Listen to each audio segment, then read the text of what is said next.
Hello and welcome to this next episode, which is number 51 in the Third Man Cricket Podcast. In the last episode, we did a review of the Indian team and their squad and what we look forward to as far as they are concerned in the Border Gavaskar Trophy. And in this episode, we'll focus on the hosts, the Australian cricket team, which will be looking to stop the rut as far as the BGT is concerned and reclaim the trophy after a decade. Uh, like I mentioned, they also have a lot of things to prove and a lot at stake. They would want to make their second consecutive World Test Championship final by performing well in this series at home. And having lost the last two series against India, they need no further incentive to do well and prove their credentials of currently being the number one test side in the world as far as their performances are concerned. So let's straight away jump into their squad of 13 players that they have assembled. And there was a lot of talk as to who's going to be the partner of Usman Khwaja at the top. And lot of deliberations were happening since that A game was played, or a couple of A games were played, wherein four or five openers were tried in the form of uh, Nathan McSweeney and Marcus Harris, Sam Constance, one young 19-year-old. But the Aussie selectors have decided to go ahead with Nathan McSweeney, a Queenslander who has been playing with from South Australia. When he made the movement from his home state to South Australia in search of greener pastures, he has been performing very well for them. And he's traditionally a number three player, but has been given the responsibility to open the innings. Some might argue that there is not much of a difference between opening the innings and playing at number three, wherein at any given point you can be out there after just one ball of a test match or any match for that matter and be at the crease facing the new ball. Usman Khwaja, who is again in the twilight of his career at age 38, has been very consistent for Australia at the top of the order for the last 4 or 5 years, and we look forward to having a good series this time around as well. And the usual suspects at number three and four, Manas Labuschagne and Steve Smith, who have of late not had great returns in Test cricket or for that matter across formats. And they would also be wanting to set the record straight and prove not to anybody but themselves that they've got still what it takes, uh, especially for Stephen Smith, uh, who might be playing his last Border Gavaskar trophy at home to get back to his run scoring ways, and would like to rekindle what he did back in 2014-15, and also for that matter in the last series where after a first couple of dull test matches he scored heavily in those last two test matches in Sydney and the Gabba. Um, and at number five, we got Travis Head, India's latest nemesis as far as Australia is concerned, who provided match-winning knocks in that One Day World Cup last year in India and also in the World Test Championship final, and has been sort of a revelation as the most improved batsman across formats for Australia, I would say, in the last 2 or 3 years. He's coming off paternity leave and has not played much cricket, so it remains to be seen how he progresses. But he still remains a constant threat, and it's a nice coincidence that at number five for both the teams we have got two players who play in a similar fashion and can turn around the test match in a session or two.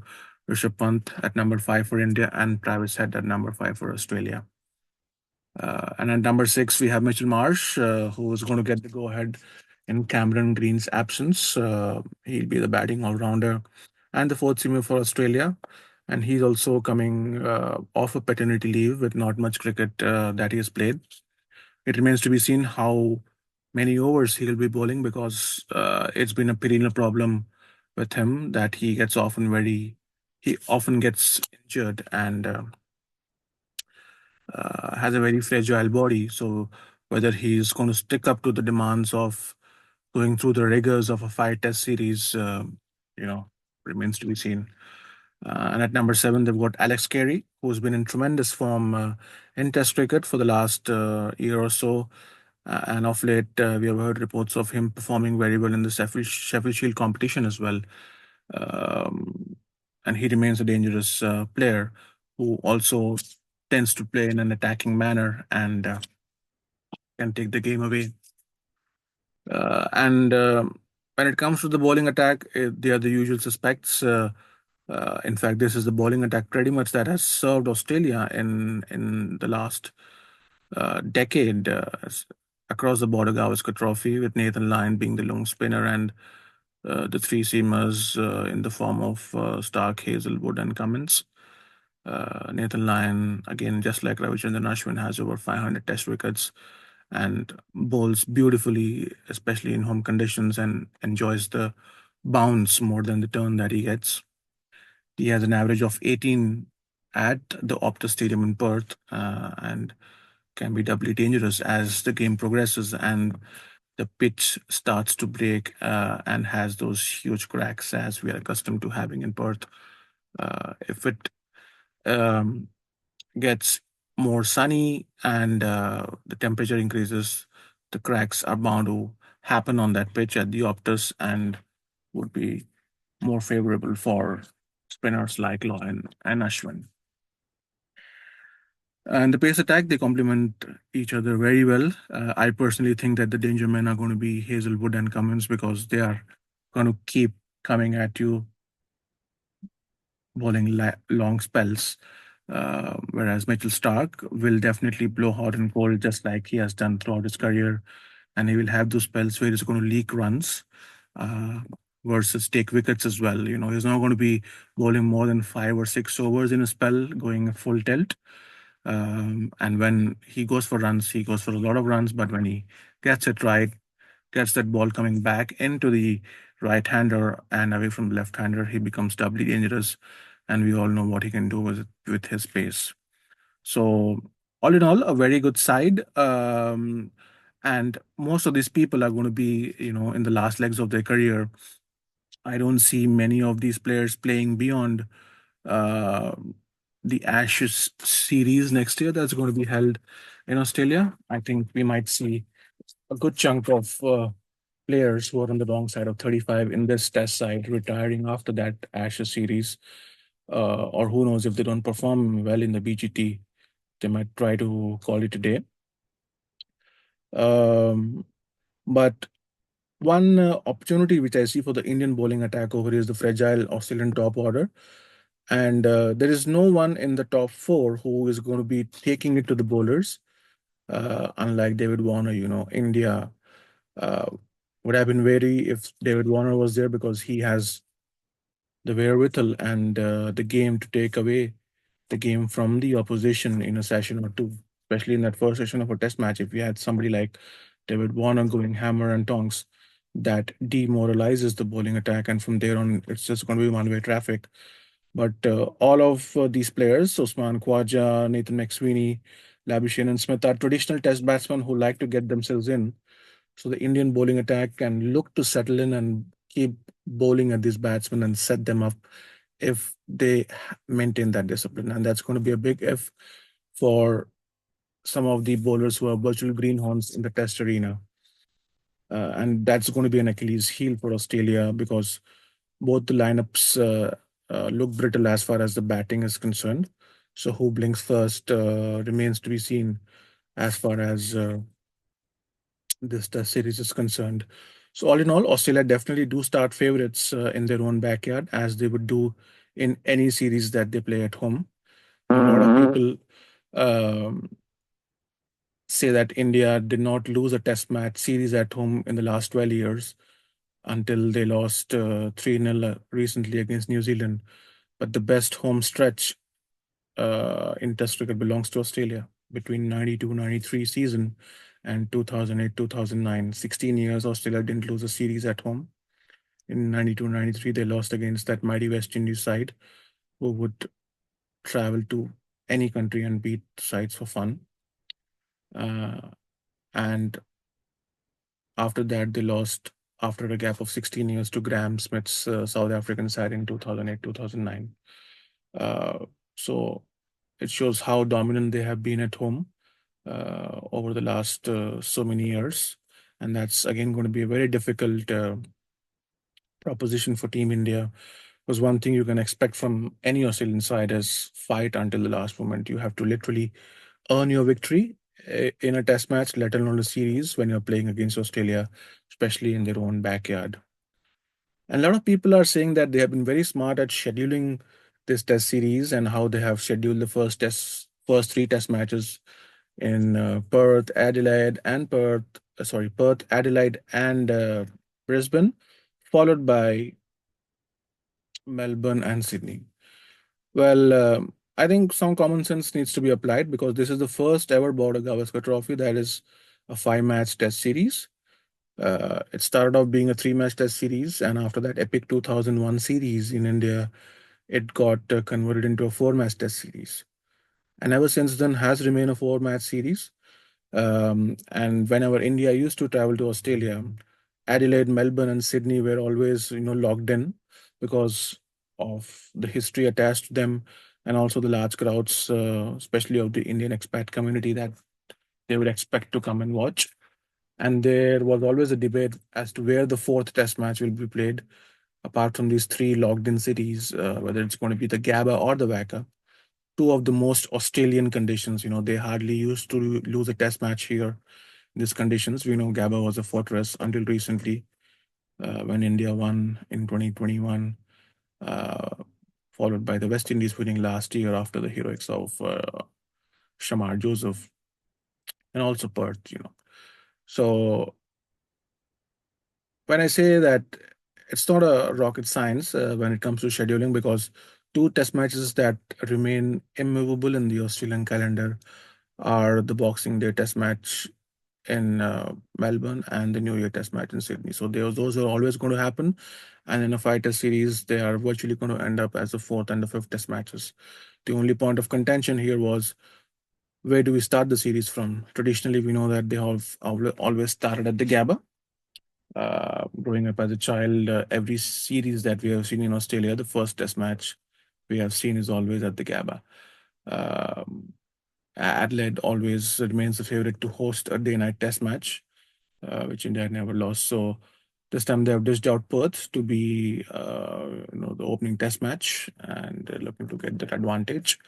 And that is how it should be because every home team looks to, make use of their grounds and their conditions and make it as tough as possible for the visiting side. And there have also been reports as to how they would like to get the series done and dusted by the time they reach Melbourne and Sydney, which can be docile pitches. As you've heard that recently, the MCG track has spiced up and is more conducive for seam bowlers. Uh, so it's all mental games as far as I'm concerned. Irrespective of what the schedule is, you have to, keep playing well throughout the course of the series, especially in a five-match test series. The beauty of such a long test series is it gives you a chance to fight back. Uh, so India will be looking forward to gain that momentum as early as possible and make it difficult for Australia. And Australia will try to do the other way around.